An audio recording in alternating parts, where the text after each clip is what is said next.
अस्सलाम वालेकुम। उम्मीद है मेरी पिछली वाली वीडियो आपको बहुत ज़्यादा पसंद आई होगी। मैंने पिछली वीडियो में 27 स्लाइड्स तक समझा दिया था। दैन 28 स्लाइड्स पे आते हैं। Notes receivable. Notes receivable basically एक प्रॉमिसरी नोट होता है जो कि मेक कौन करता है, बनाता कौन है, बायर, जो बाय कर रहा होता है। और वो देता, उसमें एक प्रॉमिस करता है, मतलब रिटर्न में लिख के देता है प्रॉमिस कि मैं इस टाइम तक 2 महीने तक मैं आपको ये पेमेंट कर दूंगा। और अमाउंट भी उसमें लिखी होती है कि ये मैंने इतनी अमाउंट आपसे इस डेट पे ली है और इसके 2 मंथ्स बाद मैं आपको ये अमाउंट रिटर्न कर दूंगा। ठीक है, इसमें ये कह रहा है, promise note is a written promise to pay a specified amount of money on demand और एट अ डेफिनाइट टाइम। मतलब ये एक ऐसा प्रॉमिस होता है कि ये एक स्पेसिफाइड अमाउंट होती है मनी की, जो उस वक्त डिमांड होती है, और उसे पे करने के लिए एक प्रॉमिस, मतलब रिटर्न प्रॉमिस होता है वो। ठीक है, promising notes may be used when individuals और कंपनीज लैंड और बोरो मनी। जब हमें सिर्फ मतलब बाय करने के लिए नहीं, बाय बाय इसलिए बोल रही हूँ मैं ताकि आपको आसानी से समझ आए। लेकिन एक मतलब एक बायर है तो वो बाय करने के लिए एक प्रॉमिस देगा। इसी तरह से किसी को बोरो करने ना अमाउंट, तो वो भी प्रॉमिस देगा एक। मतलब वो एज अ कैश में अगर हम बोरो करते हैं या एज अ प्रोडक्ट में हम बोरो करते हैं कोई चीज़। जैसे अब मैंने जैसे मैंने इन्वेंट्री परचेज़ की, जैसे एक बुक है मैंने परचेज़ की है। अब मैं कहती हूँ कि मैं इसके अमाउंट मैं आपको बाद में प्रॉमिस करती हूँ कि मैं आपको रिटर्न कर दूँगी। ठीक है, ये बायर हूँ मैं, तो मैं आपको प्रॉमिस कर रही हूँ। लेकिन अगर मैं आपसे कैश, इसके बदले में इसी अमाउंट का कैश आपसे लेती हूँ, बुक है 200 की, अब मैं आपसे 200 का कैश बोरो करती हूँ, तो मनी भी बोरो कर सकते हैं और कोई आइटम भी बोरो कर सकते हैं, उसका इशू नहीं होता।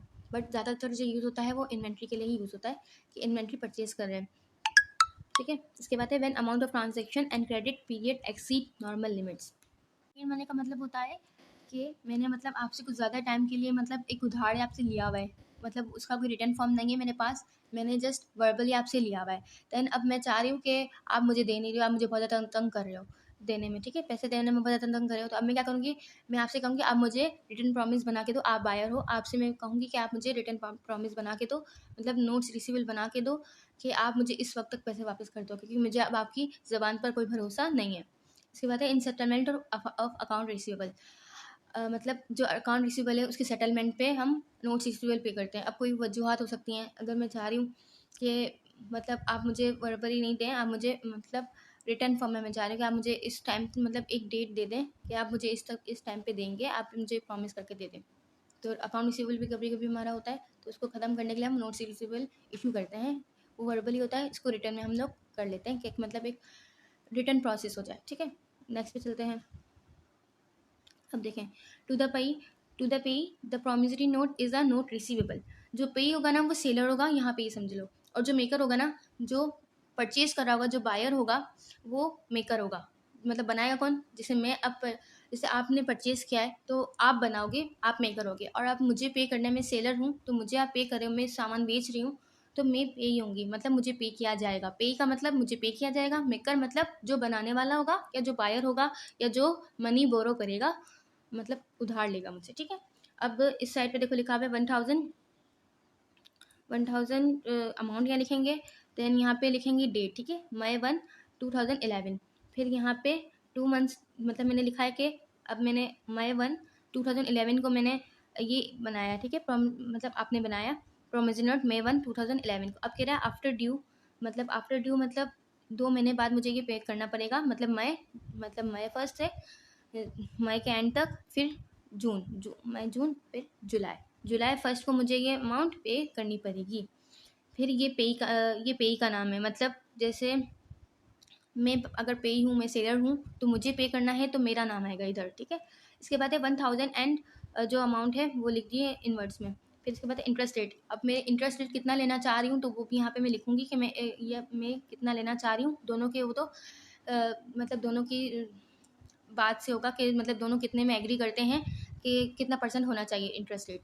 तो 12% इंटरेस्ट रेट, या फिर सेलर अपनी मर्जी चलाएगा कि मुझे 12% इंटरेस्ट में दूंगा, इससे कम में मैं आपको दूंगा नहीं, तो वो 12% लिखेगा मजबूरन, अगर उसकी मजबूरी होगी नोट रिसीवेबल बनाने की। दैन इसके बाद है मेकर। जो मेक कर रहा है, जो बना रहा है, जो बायर है, वो यहाँ पे अपना नाम लिखेगा। ठीक है, अब नेक्स्ट पे चलते हैं। अब कह रहा है determining the maturity date note expressed in terms of months और डेज। अब या तो हम लोग मैच्योरिटी डेट या तो मंथ्स में भी कर सकते हैं या तो डेज में भी कर सकते हैं। On demand I promise to pay. अब ये कह रहा है कि मेरे को मुझे डिमांड है तो मैं आपको प्रॉमिस करता हूँ कि मैं आपको पे कर दूंगा। ठीक है, अब मैं कह रहा हूँ on July 23 2011 I promise to pay. अब क्या करूँगा, जुलाई 23 2011 को मैं आपसे ले रहा हूँ। ठीक है, 1 year from now I promise to pay. इसके 1 साल के बाद मैं कह रहा हूँ कि आपको मैं पे कर दूंगा। मतलब आज जुलाई 23 2011 है, तो अगले साल मैं पे करूँगा तो कितना होगा, जुलाई 22 2012 को मैं आपको पे कर दूंगा। अब अगर ये मंथ्स में है, टर्म ऑफ डेज भी हो सकता है। अब जैसे मैंने लिखा है यहाँ पे 1 ईयर, मतलब वो मंथ्स मंथ्स काउंट कर रहा है।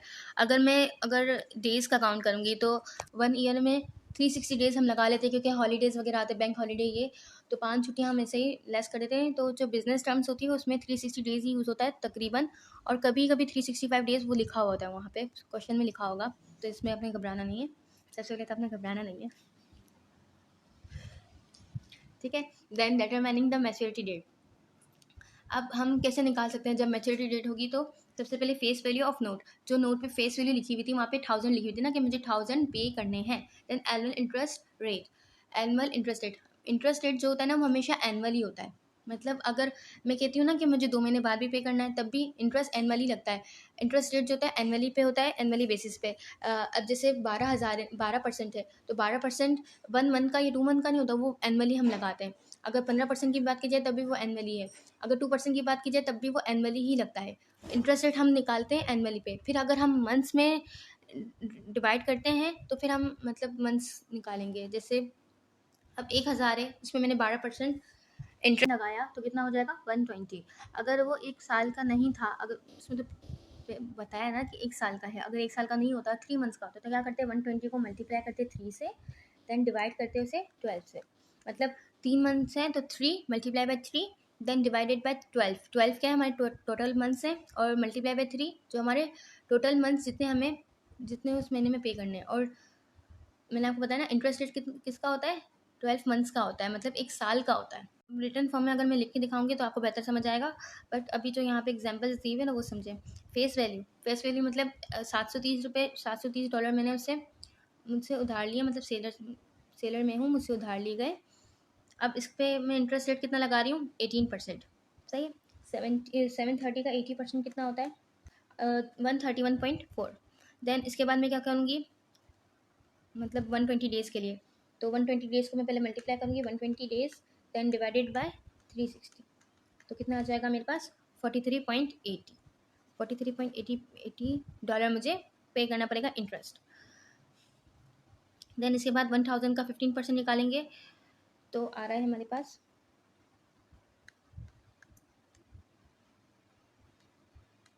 तो 1.5 आएगा। देन इसके बाद मल्टीप्लाई बाय 6, डेट्स आएगा, मल्टीप्लाई बाय 6 डिवाइडेड बाय 12, तो $75 हो जाएगा हमारे पास इंटरेस्ट, क्योंकि देख के रहना 6 मंथ्स का है। अब वहाँ पे डेज़ की बात करें 120 डेज़, तो क्या आ रहा है 360 डेज़ हम लिख रहे हैं, क्योंकि इन टोटल हम 360 डेज़ ईयरली काउंट करते हैं, 365 नहीं करते। तो इसके बाद कह रहा है 1 ईयर का। अब 1 ईयर का है तो मल्टीप्लाई बाय 1 डिवाइडेड बाय 1, या multiply by 12 divided by 12 months हैं, और इसने यहाँ पे ईयर को शो किया है, तो 1 ईयर डिवाइडेड बाय 1 ईयर। अगर हम मंथ्स भी लिखते हैं तो multiply by 12 months divided by 12 months, तो भी कोई इशू नहीं है। लेकिन यहाँ पे ईयर की बात करें तो 1 करें तो ज़्यादा बेहतर है, या नहीं भी करते तो भी कोई इशू नहीं होगा। जस्ट फेस वैल्यू और रेट निकालना है, ज़रूरत नहीं पड़ती वैसे ईयर में। अब ये हमारे पास डेटा दिया हुआ है कि ₹2000 है जो हमने नोट्स रिसीवेबल लिया है। ठीक है, इसका है 15% इंटरेस्ट रेट है, और 6 मंथ्स का हमारे पास मैच्योरिटी डेट है।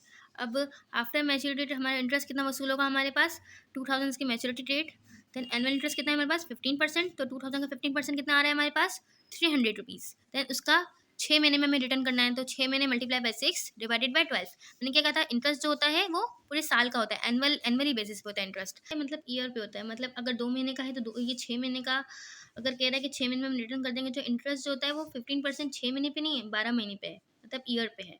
तो इसलिए 15% निकाला हमने, देन इसके बाद मल्टीप्लाई बाय 6 किया और डिवाइडेड बाय 12 किया, क्योंकि हमें 6 महीने का चाहिए। हमारे पास कितने का इंटरेस्ट आ रहा है, 300 रुपये 12 महीने का, लेकिन हमने 6 महीने उधार लिया है ना, तो 6 महीने मल्टीप्लाई बाय 6 डिवाइडेड बाय 12 हो गया, तो कितना हो गया 150। देन एक और इक्वेशन है, एक और मतलब मैंने लिखा है इन टर्म्स ऑफ डेज, वो मंथ्स में था और ये डेज में है। तो अब मैंने 3000 का उधार लिया है, 20% इसका इंटरेस्ट रेट है, IR मतलब इंटरेस्ट रेट, और 120 डेज है, ठीक है। 120 डेज में हमें रिटर्न करना है। अब फेस वैल्यू कितनी थी इसकी, 3000, देन एनुअल इंटरेस्ट कितना है हमारे पास, 20%। 3000 का 20% कितना आ रहा है, 600। अब जो ये इंटरेस्ट है ना, ये 360 डेज पे है, लेकिन हमें कितने पे चाहिए, हमें खाली 120, क्योंकि हमने 120 डेज पे रिटर्न कर दिया कि 120 डेज हो गए आफ्टर मैच्योरिटी, हमने रिटर्न कर दिया है। तो अब हमारा 120 डेज पे कितना इंटरेस्ट लगेगा, मल्टीप्लाई बाय 120 डिवाइडेड बाय 360, तो कितना आ गया हमारे पास, 200 हमारा क्या है, इंटरेस्ट रेट है 120 डेज का। और ये जो 600 है वो कितने कितनी डेज का है, 360 डेज का है इंटरेस्ट। अभी जस्ट एंट्री रिकॉर्ड करनी है इसमें।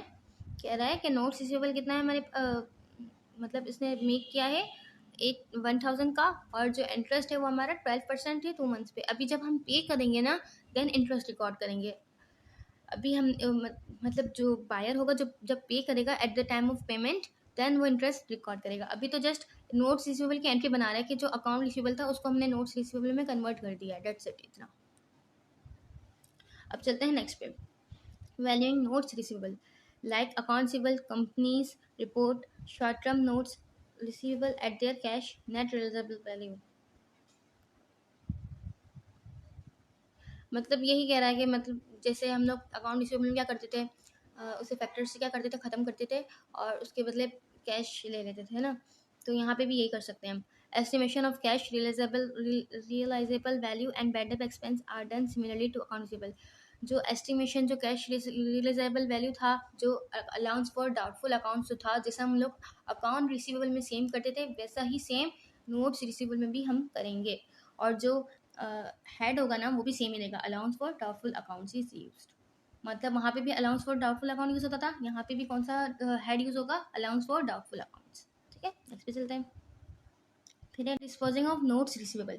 डिस्पोजिंग मतलब खत्म करना। नोट्स रिसीवेबल कब खत्म होगा हमारे पास, notes may be held to their maturity date. जब नोट्स अपने मैच्योरिटी डेट पे पहुंच जाएंगे तो वो नोट्स खत्म हो जाएंगे। जैसे मैंने कहा था कि अब मैंने मई 1 को अगर नोट प्रिपेयर किया है 2 मंथ्स का, तो वो 2 महीने बाद उसकी मैच्योरिटी खत्म हो जाएगी, तो वो डिस्पोज हो जाएगा, खत्म हो जाएगा, उसका कोई काम नहीं रहेगा। अब जैसे मई 1 को मैंने प्रिपेयर किया 2 मंथ्स का, तो मई के बाद जून, जुलाई 1 तक वो डिस्पोज हो जाएगा, खत्म हो जाएगा, पेमेंट हो या ना हो, वो उसकी मैच्योरिटी डेट खत्म हो जाएगी, तो वो भी नोट्स भी खत्म हो जाएगा, उसकी वैल्यू खत्म हो जाएगी।